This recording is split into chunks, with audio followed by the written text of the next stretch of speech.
It's a story that's been romanticized by white Americans for hundreds of years. There's even a 1995 Disney movie about it. Pocahontas is the legend of a brave Native American woman who straddled two worlds by falling in love with British colonist John Smith, even saving him from an assassination attempt, and one who built bridges between white people and Native Americans. But there's one problem with the popular story. It's been influenced by accounts of white colonists like John Smith, and according to Native American oral history and contemporary research, most of it is wrong.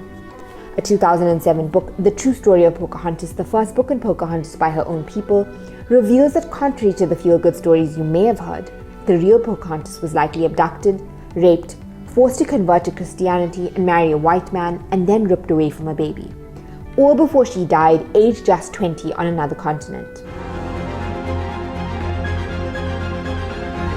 Here are 8 things about Pocahontas that you likely haven't heard.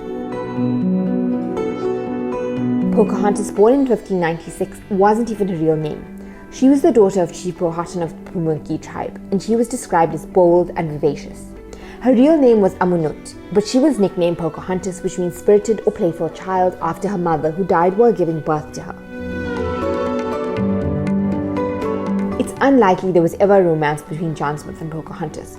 The story comes from a book that John Smith later authored and was probably sensationalized. When John Smith landed in North America in 1607, he was 28 years old. He left to go back to England 2.5 years later after he was almost killed in a gunpowder explosion. At the time of his arrival, Pocahontas was not a young woman. She was a 10-year-old child. Smith was also portrayed as good-looking and charming in the stories and movies, but in most other accounts he's described as cocky and arrogant and a well-known self-promoter. One of the most famous stories of Pocahontas is that she saved John Smith. While John Smith says she did save his life, many historians say this did not happen, including Dr. Costello, who authored the 2007 book on Pocahontas. What is known for sure is that John Smith was captured by the Pamunkey when he and another colonist ventured out of Jamestown looking for food. But instead of killing him, the chief sent tribe members with food for the colonists, and the Pamunkey built a relationship with Smith, even providing food for colonists the next year. Some accounts say that Pocahontas and John Smith taught each other bits of each other's language, and then Pocahontas acted as an emissary between her father and the colonists. By 1609, John Smith headed back to England. Pocahontas and her father were told he died.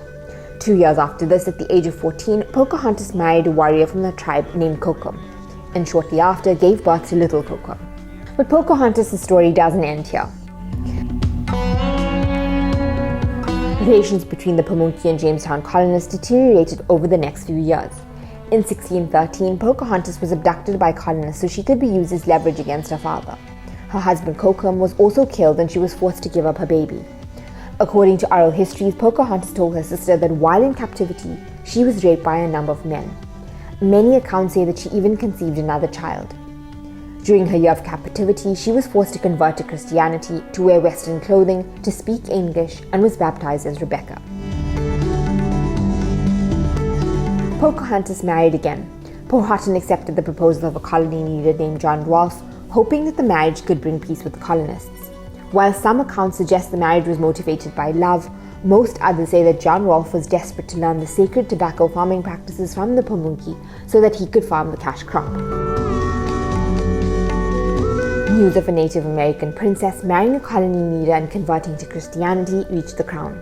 Pocahontas, or Lady Rebecca Rolfe, and John Rolfe were invited to meet the Queen. As proof of the success and civilizing influence of the colonies, John Smith heard about this and wrote the Queen a glowing letter of how Pocahontas saved his life, loved him, and championed the English. When Pocahontas was presented to the King and Queen, John Smith, whom she believed was dead, made an appearance. Pocahontas died at the age of 20. After meeting the Queen, Pocahontas was to return to Virginia with her husband. On the journey there, she fell ill and the ship docked in Gravesend in England.